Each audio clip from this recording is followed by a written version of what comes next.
Ladies and gentlemen, welcome back to the #1 most valuable real estate community in existence. Today we've got special guests today. We got three young men that have met here in REI Rev and has formed SVJ Acquisitions, already crushing it, closing on their first deal in less than 30 days after getting started here. I'm so excited to introduce you all. We've got Mr. Saban, Vincent, and Jacob with SVJ Acquisitions. How are you all doing today? Doing good. We're excited. We're Yeah. gonna kill it. Yep. Blessed. Thank you for having us.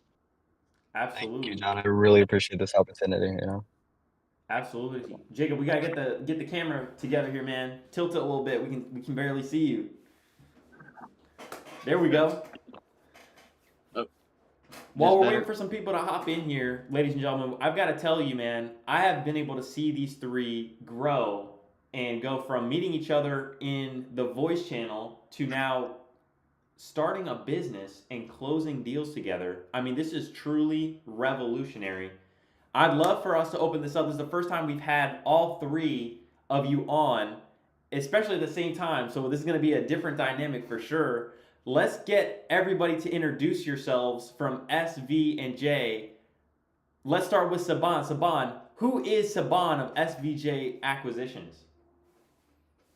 Right. So basically, I'm a 19-year-old. I've been doing this business virtually. I've never stepped foot in the US before, but I've just been working from there, working from Canada. I've got a really big passion for real estate for a while, and my family's really into the real estate business. So it's my favorite type of business. I don't feel like I'm working. I feel like I'm enjoying what I'm doing. So that's pretty much about me, right? So. How is it that you heard about real estate wholesaling and what got you, even interested in the first place? Right. So just going back, my family's into real estate for over 2 decades. I always grew up watching my parents just walking properties and stuff like that, and just running their numbers on properties. It was always something I was excited in because I knew it was like a bulletproof industry. Everybody's gonna need real estate. Everybody's gonna need housing. So, I'd be safe if I started in real estate for the next however long, right? And I've always had an entrepreneurial mindset. I always wanted to own my own business, so I got into real estate. Want to stack up some bread in real estate, and then just park it into some commercial later That's on. Yeah. awesome. That's awesome. We got Mr. Vincent, joining us today. Vincent, who is Vincent, and how did you get into real estate, man? Break it down for us. Tell us, how you got into real estate and who you are. Tell us a little bit about yourself. Yes, sir. So, just I'm 21 years old now. Been doing real estate for about year, 10 months, I'd say now. I was going to college. I was in freshman year. I wasn't happy with where I was. I didn't think it was for me. I knew there was more out there. I wanted to take control of my own time, and I started reading a bunch of books when I was in college. And I just learned about real estate through reading books, and I was like, there has to be a way to get into this. There has to be something out there where I can don't have to have a lot of capital. So I learned what wholesaling is. I followed John on Instagram, and I followed a couple other people. I would just go through people's following list. I'd follow every single person I saw that had real estate in their bio, and then I would just watch all their stuff. And then I would skip class. I only went for one semester, and then my second semester of college, I'd skip every day. I'd be in the library from 8 a.m. to like 8 p.m. just watching YouTube videos. Brent Daniels, there's another guy named Steven Morales. I would just skip class, and then I started learning, and I was like, okay, it's time to take action. And then got in contact with the right people. And then I joined the community, which the community has helped me so much, making the right connections. And now I met the people I have a business with now, and it's insane what just being in proximity with the right people can do for you. And it's just it can change your whole life around the whole 360. That's incredible, man. So glad, grateful for you. We've got Mr. Jacob Scott joining us. Jacob, tell us a little bit about yourself, man. How did you hear about real estate wholesaling? What got you into real estate? Man, thank you, John. My name is Jacob, of course. I've been in real estate for about a year and a half now, and what really brought me into real estate is, I tried, e-commerce, and I failed my last business. Then I was looking for another alternative, and that's how I got into real estate. That's how I was able to find my journey into REI Rev, and meet Carson, to really benefit me in agent outreach, and really learn from this community, and meet Saban, to meet John and Vincent, and to really scale this business to a whole nother level. So what really brought me into it, it was really just trying to learn another income skill, reading books and trying to find an alternative to trying to benefit myself and benefit my family. That's incredible, man. So tell us, how did SVJ acquisitions actually come about? How did this all start? Where did this start? So I guess I'll talk about it. So I actually met Saban from just being active in the community. Saban had typed in the main chat, "Hey, who knows somebody that speaks Spanish?" And then PDRE added me and put me in contact with Saban, and I had reached out to Saban in regards to the lead. And then me and Saban, he sent me over one lead, and then we just started talking more and more. He started sending me more leads, and then after that one, we just started talking a lot more. We started hopping in the clubhouse more, and I think what really changed it and what helped us get closer and learn a lot more about each other is just being in the clubhouse. And then that's when we also met Jacob when we needed help dispoing a deal. And then as soon as we got in contact with Jacob, he was like, "Hey, I got an investor lift. Let's get this rolling." And then we That's just higher network. started going from there. That's awesome. Yep. Yep. So when you all got started, I mean, it all started just out of a random conversation. Vincent was pinged and connected with Yes. Saban, and then Saban and Vincent were working together, and they just happened to be in the same room as Jacob, and Jacob had a resource for them to bring them a buyer. And so, they started to work together in that way. That's incredible, man. Just being in the right rooms with people. How did you all even get into REI Rev? I mean, how did you find out about this Discord in the first place? Saban, you can go Yeah. ahead. Yeah, so basically I was in another server, and honestly I was invited by John himself. We had a little discussion. We were talking about a deal in a different server. And then from there I talked to John, and I found this amazing server. So I'm really glad I did, That's pretty much about how I found out. Awesome. Yeah, I ended up finding a server doing some networking from a different Discord that were really talking about real estate, and that what led me into doing some research, Googling around real estate to really benefit and get some new education. And so I ended up finding REI Rev through other people talking about real estate and a little bit of Google research as well. That's awesome. So you Googled like real Yeah. estate communities and it popped up? Yep, sir. And Vincent, man, how did you get in here? Sure. I got in here. I followed you on Instagram. Like I mentioned, I was just going through a bunch of people's following list on Instagram. And then I was like, "Hey, this guy has some active community members I see." So I just hopped in there, and then I was a little nervous at first. But then as soon as I started typing in the chat, I started meeting people. People started adding you as a friend.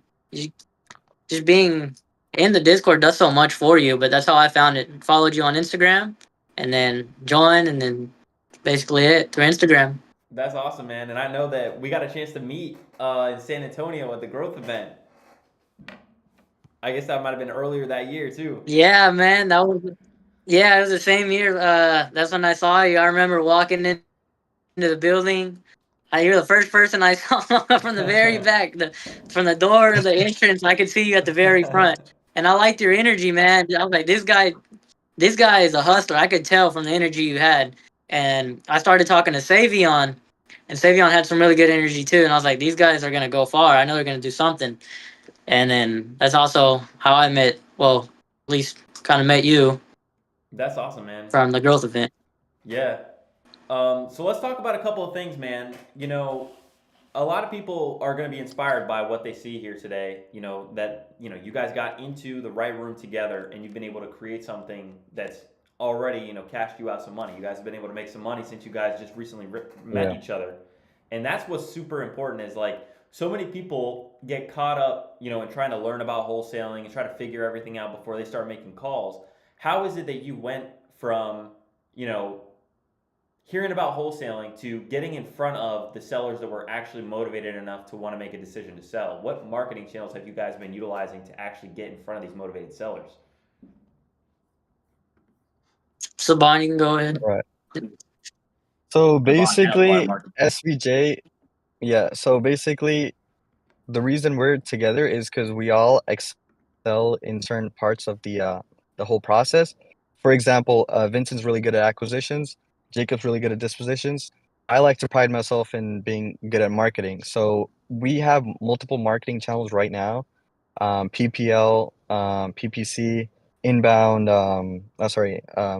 mail-ins, and cold calling as well. But we're now heavily into PPC, and that's one of our main marketing streams right now. That's dope. So you guys are running ads, like on Google. What platforms are you marketing on to get in front of these people? Yeah, so Google and Facebook, mainly for those type of inbound clients, and it's really good so far. We really enjoy it. That's awesome. And it's crazy to see because these guys have gone and taken immediate action. Let's talk about the reality, right? Let's talk about a lot of people hear about wholesaling and they think that this is going to be like a get rich quick. Like they see the checks, they see it's 20, 30, 50, $70,000 checks, posted all over the place. What does it actually take for you guys to actually get on the phone and convert these leads into deals? What does that process look like? All I could say, that one call close, people say, it's not always possible. It just takes the right level of motivation and having that extra pep in the step, but it's not always, sunshine and rainbows. Hmm. Yeah, but as far Exactly. as the process, yeah, the process that I do. So let's say like a PPC lead comes in, or we get a lead from whether it's like cold caller or something, or SMS. I usually like to take them through a 3-step process. So the first one is just the discovery one. I like to just, well, depending on what the lead source is. So let's say they came in from a PPC, they already fill out a lot of the stuff on the form. So I usually break it up into 2 calls. So the first call, when I get on the phone with them, I try to do it as soon as possible. Like, because time kills all deals. You want to get to them right away. So as soon as they come in, you want to give them a call, and I like to just confirm the information with them. I like to be their friend at first, have no friction, because I like to keep the tension as low as possible as soon as you get on that call with them, and then just be their friend. You're on the same team here. You're trying to get it to the finish line together. So I just review that information with them, and I say, hey, if we can get you that number that you like, solve your problems, work on a time frame that works for you, is there anything that's stopping us from moving forward with paperwork today? Because we want you got to know. I mean, if they're not ready to sell today, they might be ready to sell down the year. I mean, some people think about it like a year down the road or a year earlier, but we want to get in front of the right people that are ready to sell, not Right. 2 years down the road, not 4 years today. Right. So I confirm that information with them, make sure they're ready to sell. Is there anything stopping us? And then once they say, yeah, I'm ready to go, from then run my comms, get them back on the call, and then I just run them through the novation pitch. I I try to do everything on a Novation. Not everything is gonna work for Novation, but that's my go-to, the Novation. I always treat everyone like it's gonna be a Novation, whether that's land, whether that's just like a crappy house. You can still throw it up on the market. I mean, if it's a trash deal, like a trash, I mean, like a trashy house, there's still gonna be the right buyer out there for it. It'll just be cash most likely. Yeah.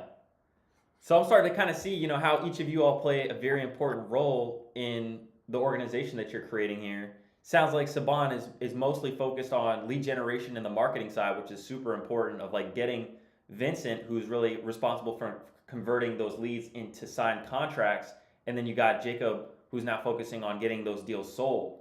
And so each of these guys are playing a very important role in essentially creating like a conveyor belt, right? Like Vincent doesn't have to worry about, how to get the leads in front of him. He just got to worry about how to call and convert these people. Saban doesn't have to worry about calling and converting the leads because he's worried about getting Vincent in front of the right motivated sellers, right? So each of these guys have a specific task. And Jacob, of course, after Vincent gets him under contract, he's taking him to the finish line and getting him closed out. So each of these guys has a specific role in the operation that's distinct and important that ultimately, helps streamline the process and take a lot of stress off of everybody's shoulder. I can tell you, man, firsthand, wearing all the hats is very difficult in the beginning, to manage all the stuff. I mean, there's transaction coordination. A lot of stuff goes into this business. It is a simple business, but especially when you're doing volume like these guys have been. I mean, these guys have been on fire, locking up deal after deal. Having that conveyor belt, I'm sure, has given you guys a lot more freedom to be able to focus, on what it is specifically that each of you are best at. Exactly. And it allows us to Definitely. like scale too if we need to, right? Everybody has their own designated task, so it's just much easier. There's less stress on everybody. Um, whoever's just good at what they do, that's what that's what they're supposed to do, you know? So, that's one of our systems. And yeah, it's been really good so far. Awesome. So let's dive into the meat and potatoes, man, because the people want to hear the reality, right? We talk about the success. I mean, you guys have crushed it already. Like less than 30 days, I think you guys have been working together. You guys are already popping deals left and right, man. So I mean, it's only at the beginning, right? You guys just posted a huge deal that you just closed recently. Now you got all this other stuff, cooking in the pipeline, waiting to close. Let's break down each of your individual strengths, and hopefully somebody can take away, how to implement something that you guys have been doing successfully in their business. So I'd love to start with you, Saban.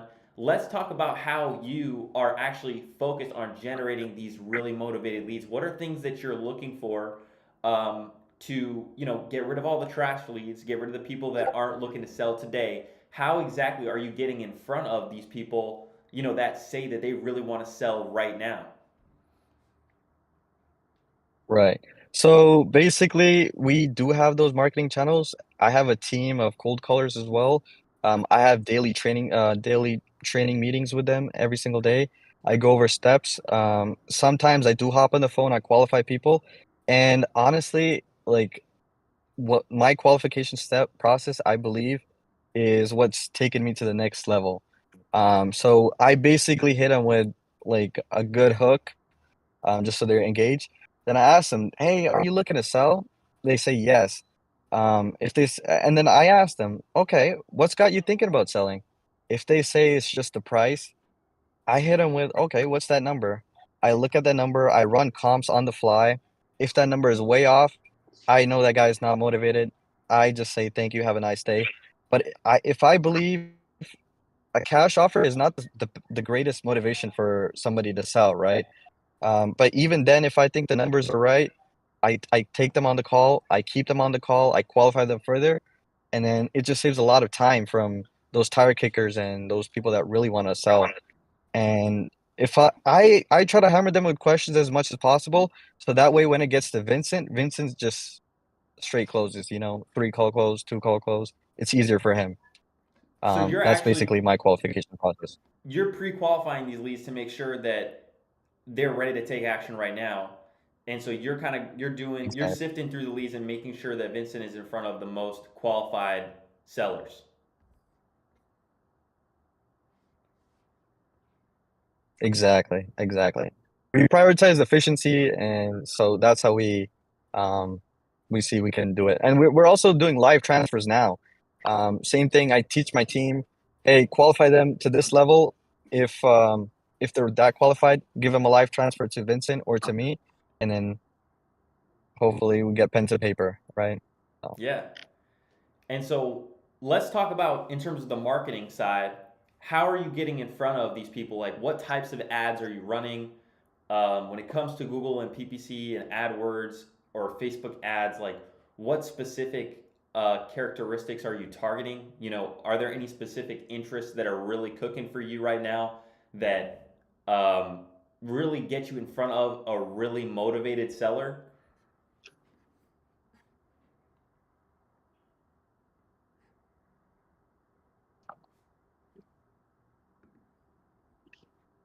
Oh, oh, you still there? can you hear me? Yeah, can you hear me? Okay, sorry about that. I'm just in my car, so the connection's not the best. But for some of the marketing channels, we do have it outsourced to a marketing company. Just because we have so many marketing channels, it's just so stressful, as a one man on the marketing side. But we're running testimonials from clients that have like said that, hey, I work with these guys, they're the best. We run those ads on Facebook and on Google, and they're converting like way better than one of those those static images that people are using nowadays. We've done A and B testing, so we found that those reviews, they're converting way better.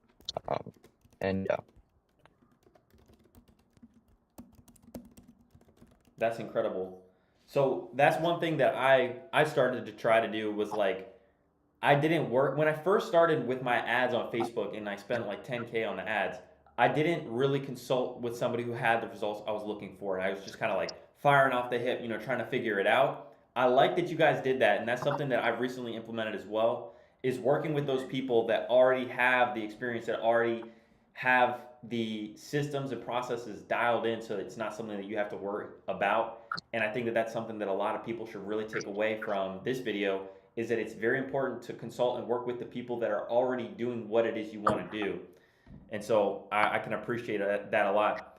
So after Saban generates the lead, Vincent's up on the plate. He's in front of the seller. Walk us through what your pitch looks like, Vincent. What are you saying to these sellers to articulate, hey, yeah, this is going to be the best decision of your life. We're going to make this process super simple. What is it that you're saying to these people?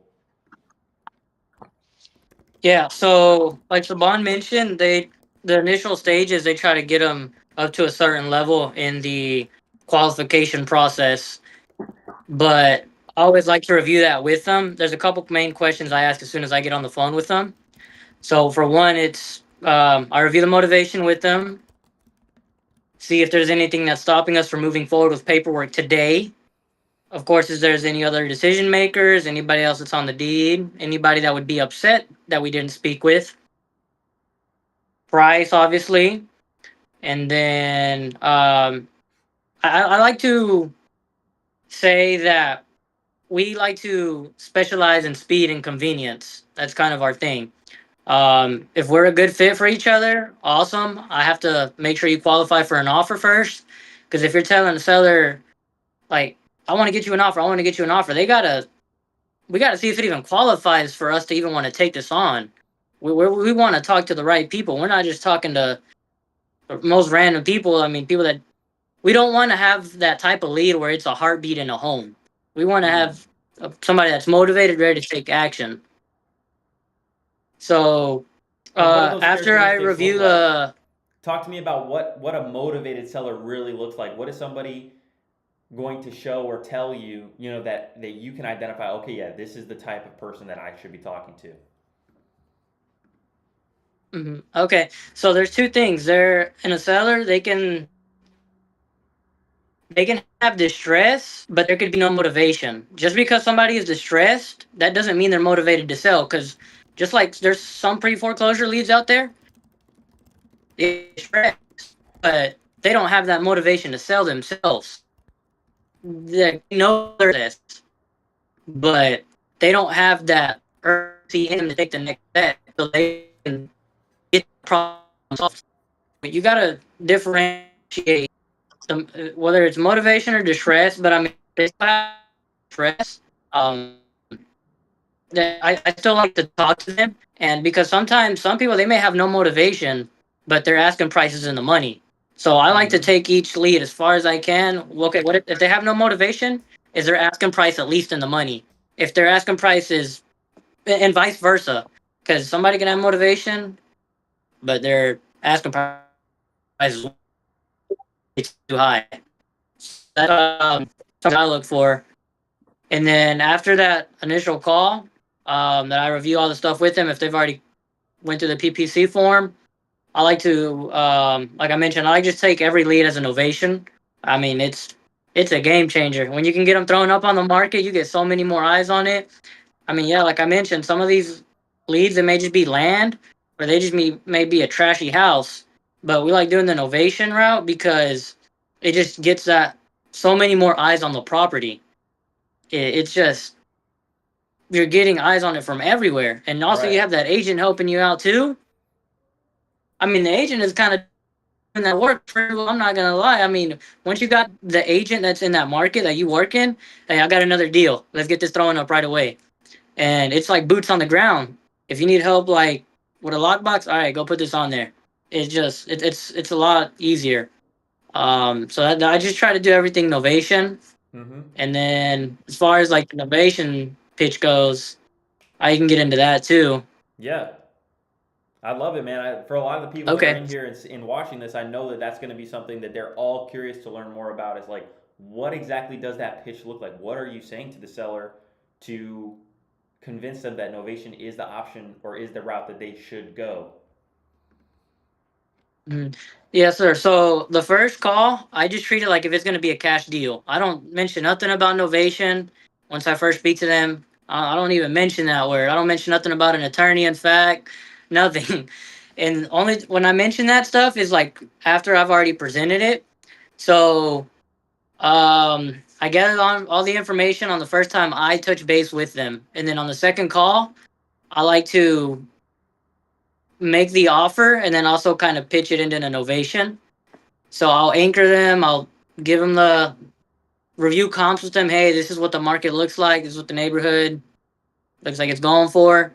And then once I'm ready to pitch that novation, I there's two ways I like to do it. So the first way I like to do it is, hey, I pass this on to my team. Reviewed the numbers and everything. It looks like the cash offer is not going to be the best fit for your situation. But some good news, I was still able to get you approved for an offer. Um, so I don't mention nothing about price yet. I don't mention nothing about a price until they have that contract pulled up in front of them. So if when I tell them the good news is I do have an offer for you, same as a cash offer, we can work on your timeline, and then we're just able to come up a lot more in price. So if I'm doing already so many deals in the state of, we do a lot of Florida, I say, from us doing so many deals already in the state of Florida, we developed a robust network of realtors and other investors that we work with. And Hmm. I tell them a certain percentage of these properties that come across my desk don't fit our buying criteria, but they're a perfect fit for another investor in our network. And then I let them know straight away. I the best way to do innovation is if you can let them know from the get go, because it just makes it easier on the same playing field. You don't got to worry about the seller finding out that you're listing it on the market. I mean, and you got to tell them because in the paperwork, it lets Right. you, it literally says authorization to sign listing docs and offers and attorney in fact. If you're not reviewing that with them, then that's kind of like, that's bad practice. I mean, Hmm. you gotta let them know at least. But yeah, once I let them know that we work with other people in our network. From then, I also like to confirm to them, just to be clear, we wouldn't be representing you as a realtor. We would be marketing our contract and reselling it to a third party and earning our fee from the buyer. And Mm. then once they say, okay, sounds good. As soon as I present that innovation pitch to them, I say, okay, what would be a good email for you? And then I don't ask them is this something we can get started today? I just say, what's a good email for you? And I say, all right, I'm gonna send over some paperwork to your Gmail. Let me know when you get it pulled up on your end, Yeah. because you're dragging them by the hand. They're following you. You can't be saying every minute, hey, is this something we can get started today? Is this something we can do now? Are you ready to go? You just got to drag them along. And then as soon as they get that paperwork pulled up in front of them, I just review the paperwork with them. Let's say their asking price was in the money, even at 100,000, and I kind of want to make a bigger spread.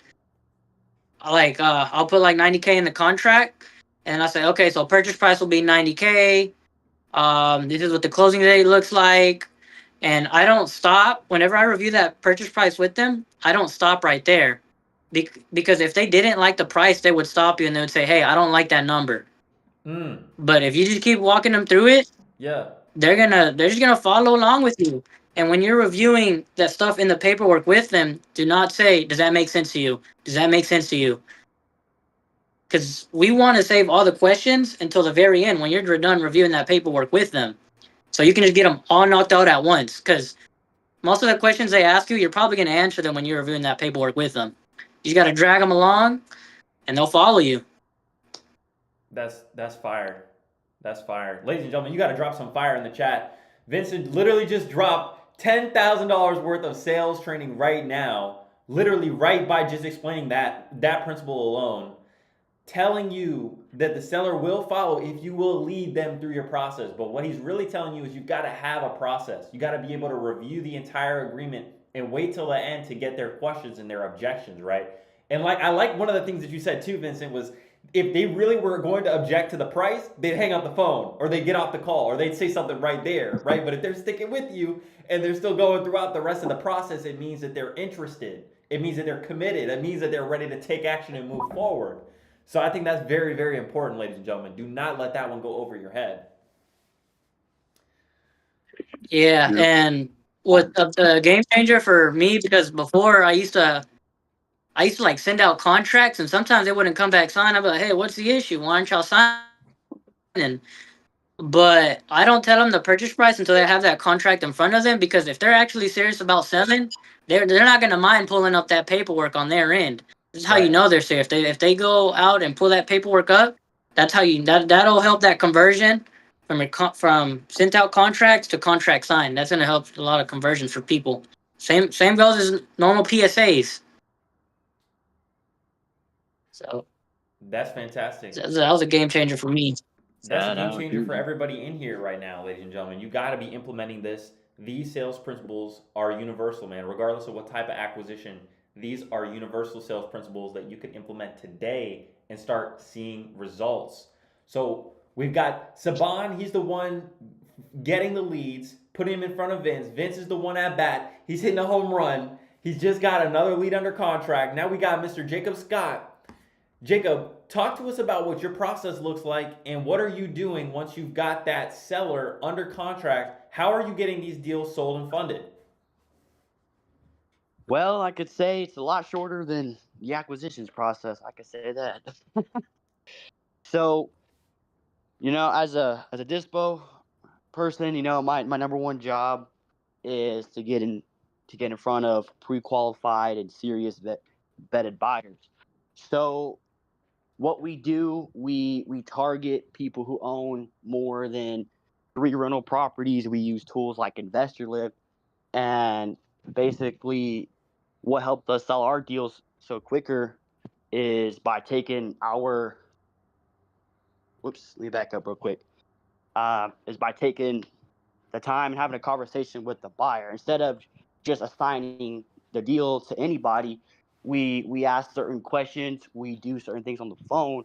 So some type of questions that we ask our buyers is, what have you done in the past? What types of projects are you guys doing?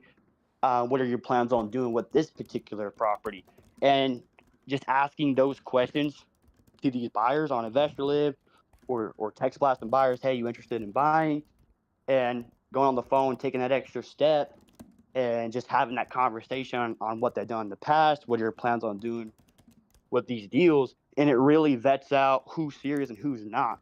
So I think that's how we sell our deals so quicker. Um, is because we vet out the wholesalers, we vet out the people who are not serious and ready to go. Mm-hmm. Now, you mentioned something that I want to really talk about real quick. And I want to put aside all sort of bias. I want to put aside all sort of like affiliate, all sort of that stuff. And I want to ask a point blank question, Jacob. Do you believe that Investor Lift is a resource that people should be using to dispo their deals? Are there real vetted buyers on that platform? Yeah, yep. There is a lot of good buyers. Then there's a lot of tire kickers like wholesalers, daisy chainers, all of that. But I think InvestorLift is a tool, but you still have to put in the work as far as the marketing, pushing the buyers, and actually putting in the extra step. InvestorLift is just a tool that allows you to get in front of people who are buying, but you still got to put the legwork in, talk to these people, vet them out, because you don't want to sell your deal to a wholesaler and them not be able to perform. It kind of Right. blows your deal up, and you got to tell the seller, hey, we need an extension. But eventually, yeah, I really recommend it to those people who are closing, more than 4 deals, 5 deals to actually up the volume, have consistent lead flow. But it's just a tool. You still have to put the work in and actually talk to these people. Investlift's not going to sell a deal. It just puts in front of the right people in order to buy your deals. I think that's very important that you said that, right? Is it can put you in front of the right people, but you've got to be the one to be able to know how to work the tool, right? And so having these Yep. qualifying questions and being able to actually vet these buyers, like you said, well, what other projects are you working on? What have you done in the past? What are you planning to do with this one? Is super, super important, because that's the only way that you're gonna narrow out, the real buyers from the ones that are pretending to be buyers, or that want you to assign them your deal and then they go and assign it to somebody else. And one of the things that you do that I know about, Jacob, that's really interesting is how is it that you're preventing these buyers from daisy chaining your deals? What type of additional clause in your assignment agreement are you adding, to protect yourself? Oh, it's about to get crazy here. Yeah, this is Um, game changing right here. so, so the way we prevent daisy chainers is we have a clause in the contract. It pretty much states that you agree to hold title for a period of time. We like to do business days because it's really important. You don't want to do 5 days, but we do business days. And basically, it's just stating, you agree to hold title for a minimum of 5 days, business days. If not, you agree to pay us a fee for breaching a contract. So that's kind of like a brief. Of course, it's more specified in the contract, but that's a way we prevent daisy chainers, double closing. And of course, we have the non-assignability clause. Wow. So that's really helped us, because we had a buyer that kind of nervous to sign it, but he ended up signing it and he performed on the deal. So it's really been helping us out a lot to prevent, unserious people and to get our deals closed and sold. Absolutely. I mean, making sure that somebody doesn't go and daisy chain your deal is what can make or break the deal. I mean, sometimes these people will literally pretend to be an investor up until the last minute. Now your deal's falling apart, making sure that you're getting that non-refundable earnest deposit from whoever it is, that you're working with is super important as well. But I love that additional clause that you have in your agreement that prohibits them from being able to assign their agreement to somebody else. And if they do, there's a consequence, right? That's so important, and I want people to understand that, and also start to implement it. What we share here isn't just the highlight reel. Like, this is the reality of the business. These are things that you can do, instructions that you can actively implement in your business today to start seeing results. So I'm excited, man. I know that you guys have a huge, bright future ahead of you all, and I'm excited to see you all grow and watch your journey unfold, man. I know Saban, he's been doing a lot. I think Saban, really came and started, bootstrapping this from zero. Now he's been able to, get all the pieces and really help everybody perform at their best. He's identified, you know, what does everybody in my organization do best, and then how is it that I can help them do more of what they do best, right? And I love that. I love to see that you guys are really killing it, man. It's incredible. It's very inspiring. Thank you, John. Thank you. Thank you. So what's in the future for you guys? What are you all really working towards? Why is it that you've decided to be in real estate? You could be doing anything. I mean, for whatever amount of time, you could stay in wholesaling. You could get into commercial. Like, I know that's what Saban wants to do, but why wholesaling? And where is this stepping stone going to lead you all? Right. So I'll begin. So with wholesale, we're actually making money and making connections at the same time. We're pretty much getting paid to make connections. These connections we're going to be able to utilize in the future, whether it's getting hard money loans or um, making friends with buyers or making friends with builders. You know, it's all going to be extremely helpful. And the more deals we do, the more experienced we are in this sector, the more easy it is in the future for us to acquire more real estate, right? So So it sounds like that's the direction you want to head in. Is you want to actually start building up a portfolio, right? You want to start acquiring these properties yourselves. yes, Awesome. Awesome. I see myself actually building something. I know a lot of people don't really want to build a wholesale company, but my goal is, to actually build something, not just leave it after a while. Of course, I do want to own, rental properties and, start flipping, but I also at the same time do want to build and establish a really good wholesale business to kind of provide kind of like the life, for my family and to others around me, to kind of support, other activities like, flipping, rental properties as well. I plan on getting to that later down the line, but right now, kind of short term and long term goals.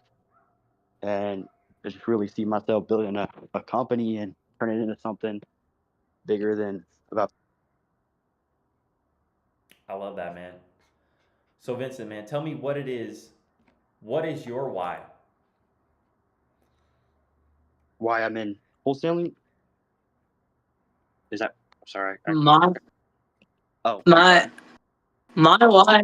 my why is honestly that, man, I'm not gonna lie, like I really like people that keep it real in this business. I talk to Savion like a couple of times a week, and I'm not gonna lie. I want the cars, I want the house, I want everything life has to offer. That's why I do this, cause Yeah. I want not.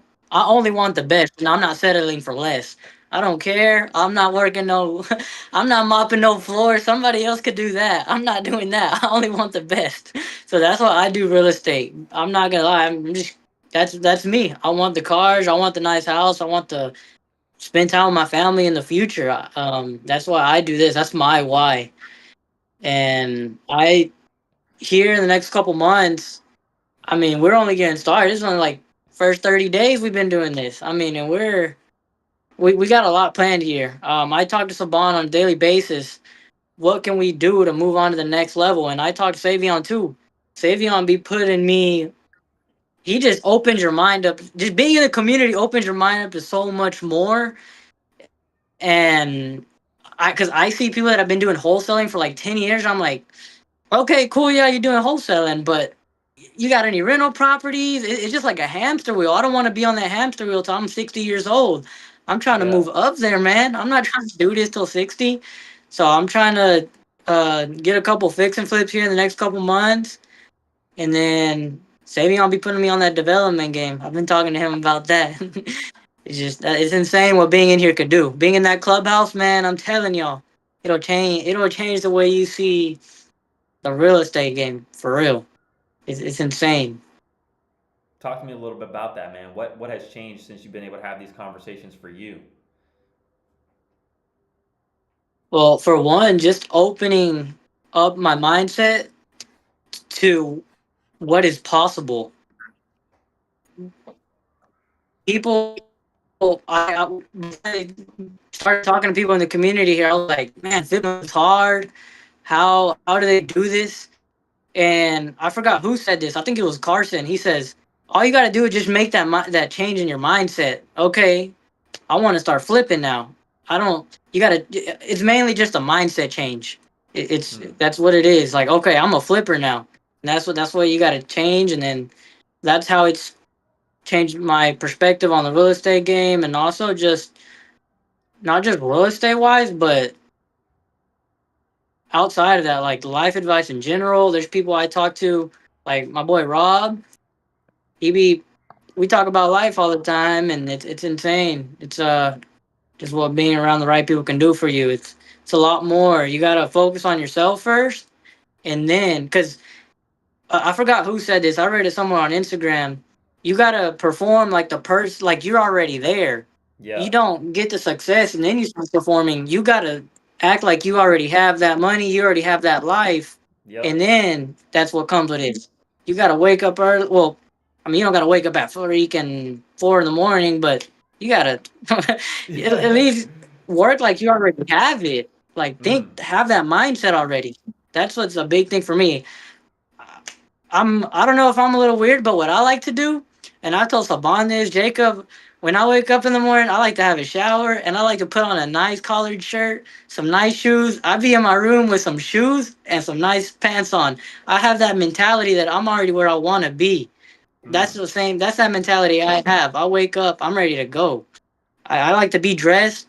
I like to have some pants on. I don't like to be in my pajamas all day. That's just me. Yeah, that's for real, bro. You're dressing for success. For real. That's incredible, man. So Saban, man, talk to me about what it is you're doing all this for, man. What is your why? So my end goal is just to build generational wealth. Um, and just one more thing, I'd like to add on to Vincent. Like one of the reasons why we feel like we're doing really well is because every single day we have audit meetings. So basically we discuss what we did yesterday, how we could do improve for tomorrow, everything like that. So those are one of the things that not a lot of people we see are doing, and that's what's helping us excel. Um, and yeah, pretty much that helps us excel. That's incredible, man. And when you say generational wealth, what does that look like for you? Just so my main goal right now is to build capital from wholesale and then just park it for passive income in those rental properties and commercial properties. So building wealth from wholesale, parking it into other assets. And yeah, I love real estate, so. That's awesome. Mr. Scott, man, tell me a little bit about your why. Why are you doing all this? Why are you wholesaling? Why did you start off, cold calling these agents, trying to get these leads, turn them into deals? I mean, like, why? Why are you doing all this? Man, why am I? That's a good question. My why is just to, pretty much what Vincent, was saying, kind of be the person, to fund my lifestyle, have the cars, have the family. My why is just to support what I need to do in my life, whether it's taking a family out, whether it's helping people. My why is just trying to be there for everybody, and kind of support my lifestyle and build something for myself. And it really keeps me going. That's why I probably have such a good consistency and work ethic, because I think, what am I going to do? Who am I going to be later down the line? And just, I got my family counting on me, even though I'm so young. It's crazy saying that, but sometimes I think like I really need to do it for my family and for other people around me. That's incredible, man. And you're absolutely right. It's one thing that I think about a lot too. It really is up to us. We're the ones that are in our families that have that ambition. We want to get more out of life. We want to do more. We want to give more. And sometimes, I even ask myself, is what I'm doing right now the best vehicle for me to get where I want to go? and I reflect. I'm 23. I know you guys are all very young, but it's absolutely insane to think about. It really is up to us, right? There is no backup. There's nobody coming for us. And the reality of this whole thing is, it is a risk that you have to take a risk. You got to be comfortable to fail and understand that is a very real possibility. But even if we do fail, we can't stop, right? We got to continue to do whatever it takes, to persevere, to build the characteristics we need to have in order to accomplish what we set out to accomplish. And I like what somebody in the chat just said, scared money don't make no money. You got to realize, especially if you're looking to scale, you got to spend money. A lot of people don't talk about that. A lot of people talk about, oh, wholesaling is one of these businesses where like anybody can make money. You don't have to have any money. Maybe you don't have to have any money to get started, but if you want to scale and if you want to create some sort of predictability and you want to get these leads coming in and finding you, if you want to be in a position where these people are reaching out to you, just like Saban has put everybody else on his team in, you've got to spend some money to get in front of them. And it's sometimes scary, to be spending that money, spending that money, spending that money, seeing the money go out. And maybe you're filling up the pipeline. Maybe you've got the deals, but if they haven't closed yet, it's still a risk. It's still a toss up. So I commend you all, man, for not only taking that risk, and spending that money, but going through the entire process and creating a conveyor belt so that you can just make it automated and make it much more scalable. And the proof of concept is there. You guys have what it takes. You guys have already closed on that first deal less than 30 days. Absolutely incredible, man. It's an inspiration to everybody that's in this chat right now. You guys should all be looking at these guys and saying, wow, these guys did exactly what each and every single one of us should aspire to do. They got around the right people, they had the right conversations, they took action, and they didn't give up until they got the result that they were looking for. And especially when things get difficult, especially when things don't go our way, we've got to continue to persist.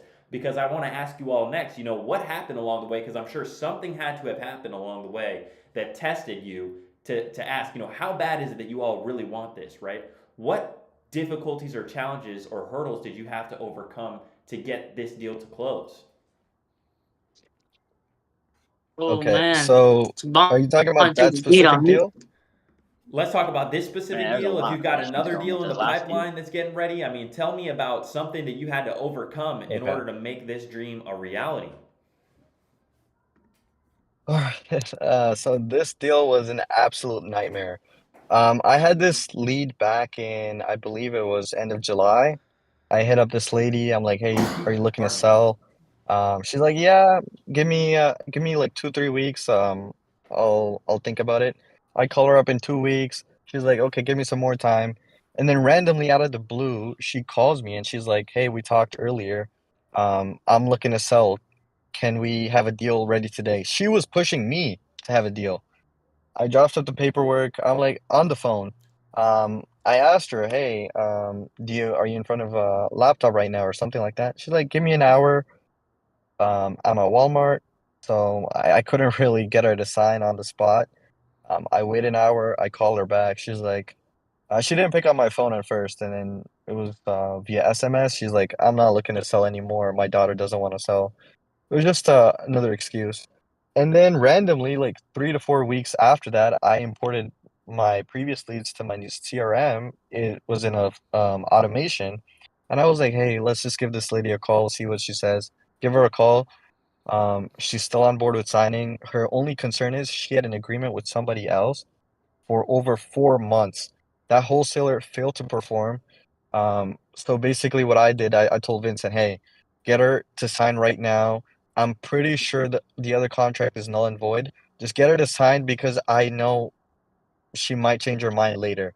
I get her to, Vincent gets her to sign. I tell Vincent to get a copy of the other purchase and sales agreement with the other wholesaler. We look over it. I send it to my attorney. We had to get a brand new attorney in this case. We see they were supposed to close August 13th. It was now 30 days after they were supposed to close. The contract is already null and void. Um, so basically, now we're in the good, we're in the clear. We have a legally binding contract with the seller. We're chilling. And then randomly, next day, Vincent gets a call from the seller. "Hey, Vincent, is there any way we can back out? I'm just not comfortable." The reason for that is because she was just pressured from the other guy. The other guy was threatening to put a memorandum on the property, and even though he had no legal bounds on the property or legal ground to initiate anything, they were still threatening her because she was an elderly lady, and they thought they could scare her. But we got her on board again, and this happened like the next week as well. She called Vincent again. She's like, "I don't want to sell. Can you get me out? I'm scared. I'm scared." We got her on board again. The next day, one of my attorneys calls the title company that the other wholesaler had escrow open with. We're like, "Hey, your your um your contract is null and void. Why do you guys have escrow open?" So we sort of sent them a cease and desist. And then the other wholesaler, he's onto us. He threatens the lady. He's like, "I'm gonna close on the property by Friday. Get in. Keep in mind, this is Thursday. This is Thursday morning. The other wholesaler calls the seller, threatens her. We're gonna close tomorrow." I'm stressed out. I'm panicking because I know even though we're in the legal right, if this guy does close, it's just a whole nother process, whole nother headache. So I try my best. I'm calling all the attorneys I can. We try to put a notice of interest or a memorandum on the property. Um, I file it so keep in mind, this is all Thursday. All of my Thursday is just spent on this deal specifically, just getting a memorandum in place. Friday, they're supposed to close at 2 p.m. Friday by 11:31 a.m., we get the memorandum filed. It's in place, and now we're in the clear. Wow. And now there's another headache. By Monday, they're supposed to close Friday. By Monday, we get so the seller had it on a seller finance note. We get a call from the lady that has the lien on the property for the seller finance. She's like, "Hey, the seller's not paying. We're gonna put it into pre-foreclosure by Friday." We're like, "Hey, we can give you extra money, but can you extend it a little bit further?" She's like, "No, she's missed 3 months of payments. She's not paid $20,000 in property taxes." We're stressed out. We call one of our buyers. The buyer is not super serious. So we tell him, "Hey, if you're not super serious, out of courtesy, we normally don't give the full EMD back, but out of courtesy, just because we don't want to waste your time and you don't want to waste our time, we'll give you half of the EMD back and we'll just go with our other buyer." We had a few buyers lined up. They took that pressure.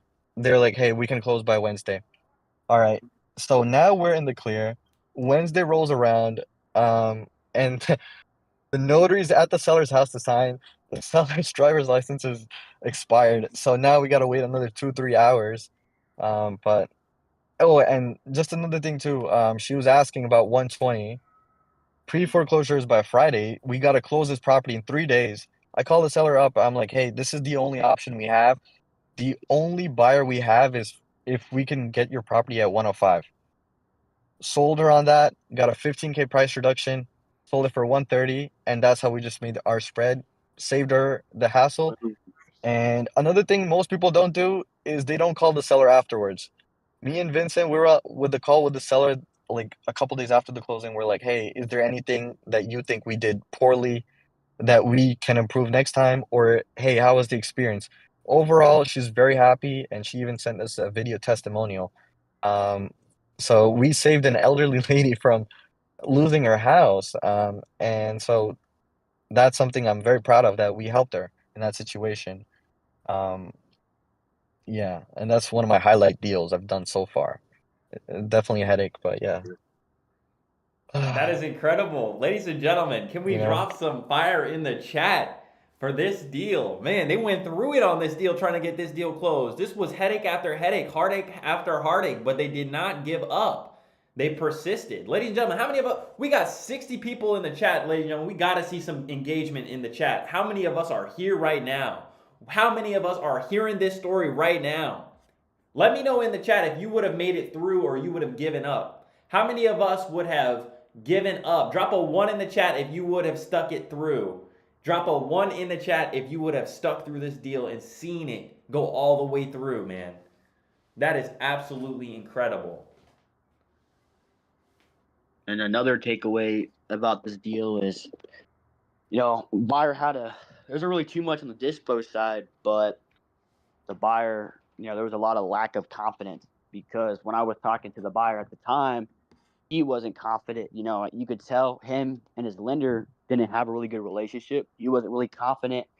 We at first thought he was a wholesaler, right? Because he's playing that partner crap, which a lot of wholesalers do that. Well, let me talk to my partner.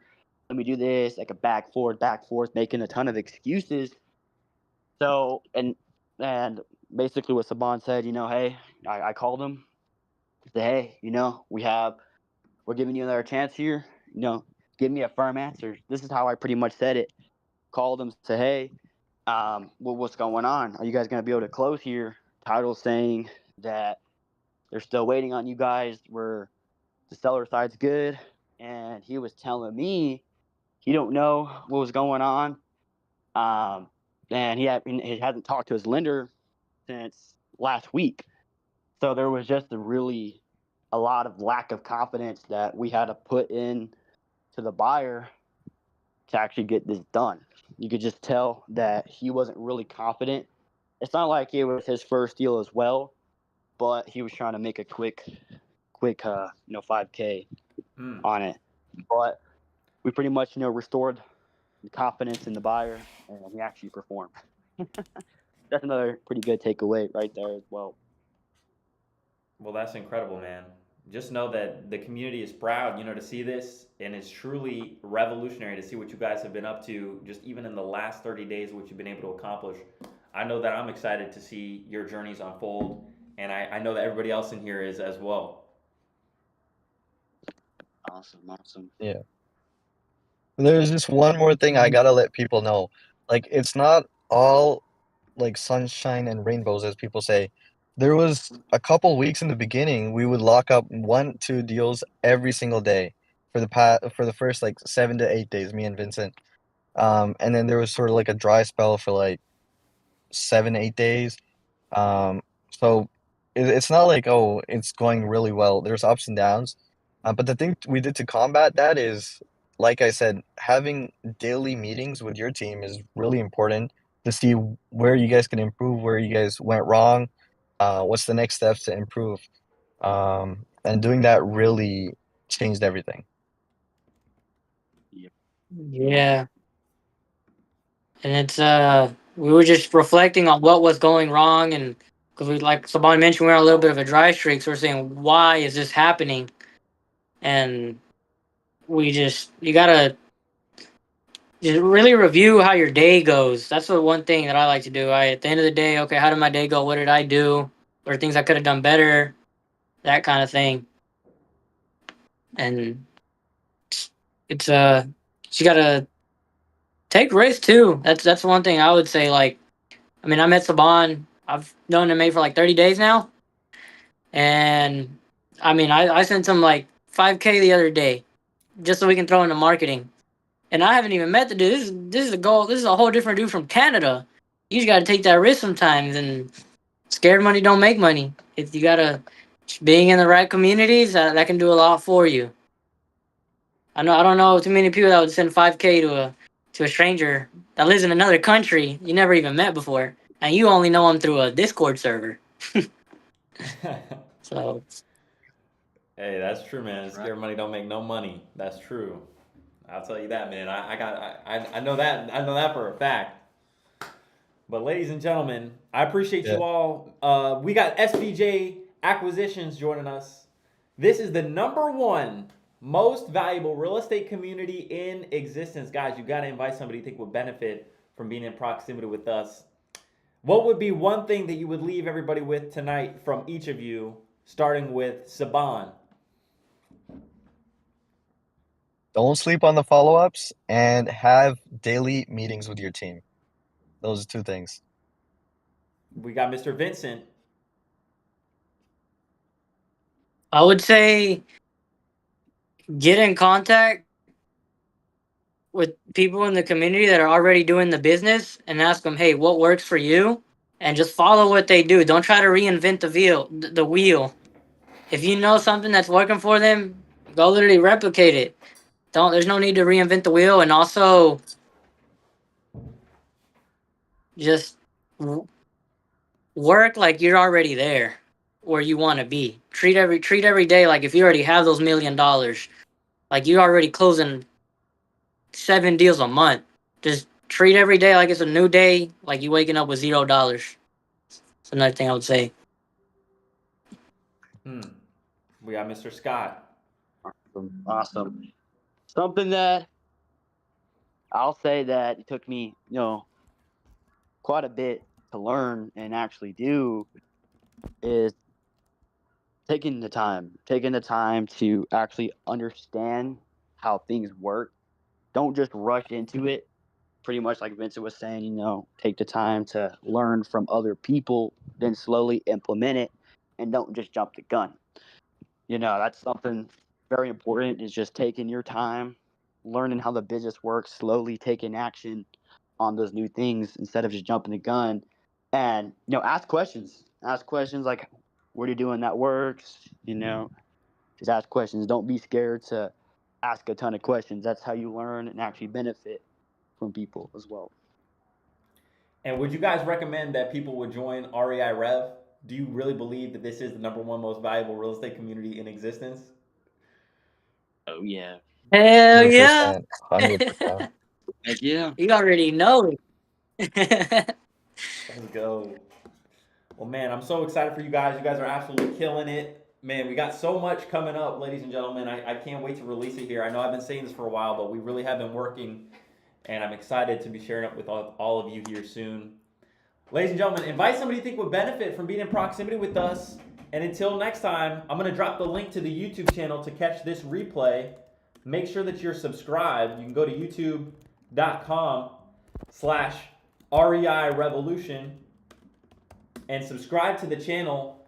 Drop a like and a comment on this video if you've made it this far, and let SVJ Acquisitions know that you've learned something from them. Till next time, everybody, take care and God bless. Thank you, guys. Thank you, John, for having us.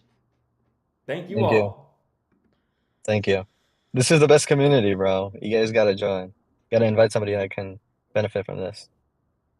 I appreciate you, bro.